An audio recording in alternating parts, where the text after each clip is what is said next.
el informe de 26 páginas de Cancillería no solo dice que es que la Corte Interamericana de Derechos Humanos la que nos va a evaluar, dice que vamos en contra de pronunciamientos de las propias Naciones Unidas, Cierto.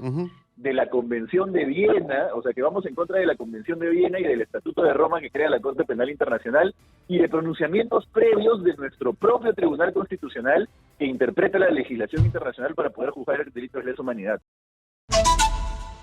Vamos a conectarnos con qué, con Paolo Benza, ¿no? Adelante. Que eso es otro tema que se lo planteo directamente a Paolo. ¿Cuánto se parece esto realmente? O sea, ¿vivimos una democracia? Se llama democracia, le decimos democracia. Para empezar, partidos políticos no hay organizaciones criminales. Pero el respeto a la voluntad de la mayoría, incluso el respeto a la opinión de los técnicos, no existe. Paolo Benza, periodista de investigación, está conectado con nosotros en la línea. Paolo, muy buenos días. ¿Qué tal? Muy buenos días, Nicolás. ¿Qué tal? ¿Cómo están? Paolo, tú, es decir, escarbas un poco y descubres quién era Manuel González Prada, el que dijo, no, apretas en el Perú, pones el dedo y salta el pus, como se decía en esa época, ¿no? Así es, sí, correcto.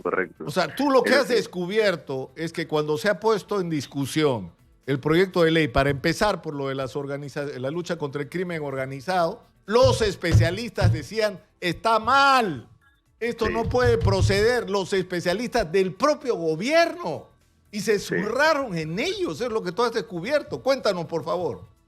Sí, el caso más grave es el del Ministerio del Interior, ¿no? Porque la ley de crimen organizado que ha pasado al Congreso lo que hace es hacer mucho más difícil para la policía perseguir delitos graves, como por ejemplo delitos de minería ilegal, delitos de trata de personas, etcétera, ¿no? Porque al establecer la nueva ley que tienen que ser delitos mayores, con penas mayores a los 6 años para poder ser perseguidos como crimen organizado, deja fuera todos esos delitos, minería ilegal, la mayoría de delitos de minería ilegal para empezar. Delito de trata de personas, o sea, lo que hace el Tren de Aragua deja de ser crimen organizado. Digamos que el Tren de Aragua en ese aspecto pasa ya no ser crimen organizado, sino solamente una conjunción de voluntades individuales. De pronto traen personas ilegalmente desde Venezuela acá para prostituirlas, ¿no? Etcétera. Entonces, el Ministerio del Interior arma un informe diciendo esta ley es una porquería. Tiene 16 páginas el informe en el cual destruye la ley. Dice, gobierno, y lo resalta, lo pone en negritas y en mayúscula, gobierno, tienes que observar esta ley porque es una porquería y nos va a destruir como policía.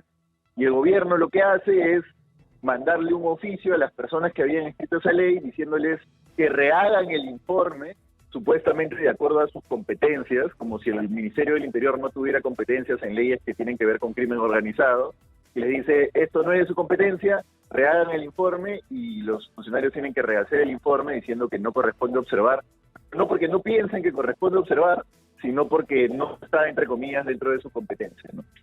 Ese es uno de varios ejemplos. La propia PCM elabora un informe, un técnico de la PCM elabora un informe diciendo que la ley de crimen organizado nos va a dejar fuera de la OCDE, más de lo que ya estamos, porque además ya hay otros episodios que nos dejan fuera de la OCDE. Y Adriansen se zurra en su técnico, igual no la observa. Y después hay otro de la ley de lesa humanidad, esta ley que le garantiza, digamos, a los que cometieron crímenes de lesa humanidad en los 90 que no los juzguen por eso. Claro, Paolo, si me permites, ¿es cierto que, por ejemplo, los delitos de tráfico de influencias también van a ser considerados? O sea, tú sabes que las penas son menor a 6 años. Entonces, todos los que están gobernando este país, obviamente, van a un tribunal por tráfico de influencias. Entonces, ya no van a ser considerados una organización criminal. Correcto, ese es el origen, en realidad, ¿no? Claro, ese es el objetivo. Claro, la pregunta, Paolo, es ¿por qué? ¿Por qué tanta desesperación de los políticos, del ministro del Interior, del presidente del Consejo de Ministros, de la gente del Congreso, de la propia Dina Boluarte y su hermano, de que esto vaya así como está, pese a las objeciones y observaciones de los especialistas? ¿Por qué? ¿Cuál es el móvil? El origen es ese, ¿no? El Congreso pasa esa ley porque en el Congreso hay un montón de políticos investigados como organización criminal por haber cometido delitos de corrupción. Y esto lo que hace es dejar fuera muchos delitos relacionados a corrupción.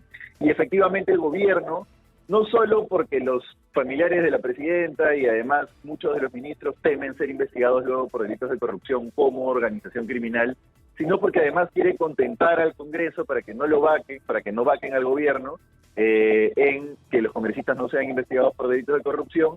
Entonces, por una y por otra, el gobierno dice, no me importa nada, no me importa la trata de migrantes o el tráfico de personas, no me importan los delitos de minería ilegal. Es que esos delitos creo que son el maquillaje perfecto para poder encapsular el objetivo principal.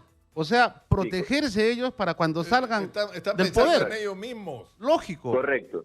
Es exactamente por eso, ¿no? Es exactamente por eso. Se pasa la ley para dejar fuera delitos de corrupción como crimen organizado, pero a la par lo que hacen es desamparar a la policía en la investigación de otro tipo de delitos, ¿no? Como lo que te estoy diciendo. Claro, pero además lo que resulta ya grosero es que ha salido con un discurso aparentemente muy coherente el ministro del Interior, ayer, hoy, ¿no es cierto?, diciendo que la culpa de que no sé, todos los días hacemos operativos y el problema es que la fiscalía es la... O sea, le faltó 1 centímetro para acusar de delincuentes a los fiscales, ¿ah? O sea, pero se le quedó en la punta. No, pero ya lo han hecho, Nicolás, ya lo han hecho, ¿ah? O sea, pero si el propio ministro del Interior le está quitando herramientas a la fiscalía para poder luchar contra el crimen organizado, ¿de qué está hablando? ¿No? Sí, tal cual, tal cual. Y no solo es eso, también en esa misma ley lo que hacen los políticos es decir que no se pueden congelar las cuentas de los partidos, que ya no se pueden congelar los activos de los partidos cuando se investiga un partido por corrupción, lo cual, como les decía, hace más difícil ya, de lo que ya es difícil, hace más difícil que nos metan a la OCDE, porque la OCDE tiene como uno de sus estándares que sí se puede hacer eso. Entonces la PCM le dice a Adrián Sen, por si acaso esto va directamente en contra de los estándares de la OCDE. Nosotros como PCM estamos uno de los puntos ancla de coordinación para el proceso de ingreso a la OCDE y esto va directamente en contra. Adrián Sen se zurra y no lo observa. Adrián Sen es un cero a la izquierda. Miren, por lo menos Otárola podríamos estar de acuerdo o en desacuerdo con él, pero al menos tenía presencia. Adrián Sen es un cero a la izquierda. Adrián Sen se volvió un lambiscón de Boluarte cuando Boluarte fue a una visita a Estados Unidos. Él trabajaba como representante del Perú ante la OEA en Estados Unidos, y él se volvió, a mí me han contado cómo él se volvió un lambiscón de Boluarte en ese viaje.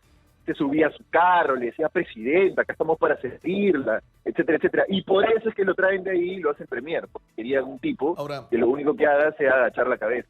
Ahora, tú has revelado en tu reporte, Paolo, el tema de la ley de lesa humanidad, que es un tema de cierto controversial, lo que quieran, pero el asunto es que nosotros estamos regidos por parámetros y compromisos y obligaciones internacionales. Nadie nos obligó a esto, ¿no es cierto? Sí.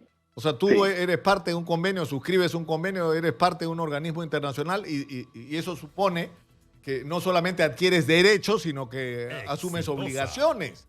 Y en la Cancillería, la propia gente de Cancillería les dice, oiga, no se puede. Nos vamos a meter en un lío, estamos saliéndonos del marco de nuestros compromisos internacionales. ¿Y qué cosas hacen con el papel ese? ¿También les piden que rectifiquen o simplemente hacen como que nunca llegó? Se secan el sudor con el papel, digamos, ¿no? Porque es un informe de 26 páginas de un diplomático que se apellida Ugarelli, que se lo envía a la Cancillería al Consejo de Ministros y el Consejo de Ministros se zurra. Además, Adrián Sen luego salió a decir que tuvieron un intenso debate para no observar la ley. Y como tú dices, Nicolás, solamente un chiquito, déjame explicar eso, ¿no? Porque, claro, puede ser, yo quiero ir un paso para atrás y decir, puede ser polémico, debatible lo siguiente. Hay un montón de gente que piensa que en los 90 estuvo bien que los militares mataran gente por aquí y por allá en el combate al terrorismo y que no deberían ser perseguidos porque para hacer tortillas hay que romper huevos y el objetivo era capturar a los terroristas. Eso entiendo que pueda ser debatible para un grupo de personas. Ya, pero lo que no es debatible es que los delitos de lesa humanidad se puedan juzgar. Eso no debería ser debatible.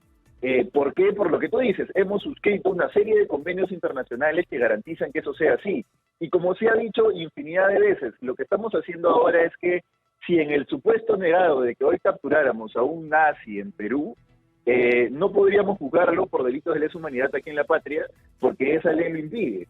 Entonces, yendo al extremo ilógico de la situación, eso es lo que nos está generando. Sí, pero además, ¿sabes lo que ocurre acá, Paolo? Y que a mí no me parece justo. O sea, yo tuve la excepcional experiencia como reportero de vivir día a día lo que fue la guerra contrasubversiva.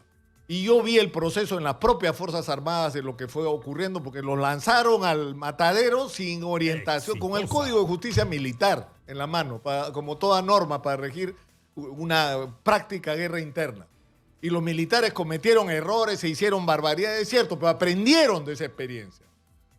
Y supieron dar un paso adelante, porque a Sendero Luminoso, antes que la policía, la derrotó el ejército en el campo, jalándose al campesinado a su lado, a las comunidades. Paolo, le daban armas a los campesinos para pelear juntos contra Sendero Luminoso. Entonces no se puede hacer un signo igual entre los militares heroicos que se fajaron en la guerra contra Sendero y los asesinos que mataban gente rendida, que le darían vergüenza a don Miguel Grau, ¿no es cierto? Porque, o sea, ¿por qué es el caballero de los mares, don Miguel Grau? Porque era un guerrero brutal en la batalla y era un ser magnánimo en la victoria, en el tratamiento de los prisioneros, la carta a la mujer de Prats, el recoger sus prendas para enviárselas, es decir, no sé, esa especie de conducta humanitaria, incluso en las guerras más cruentas, ¿no?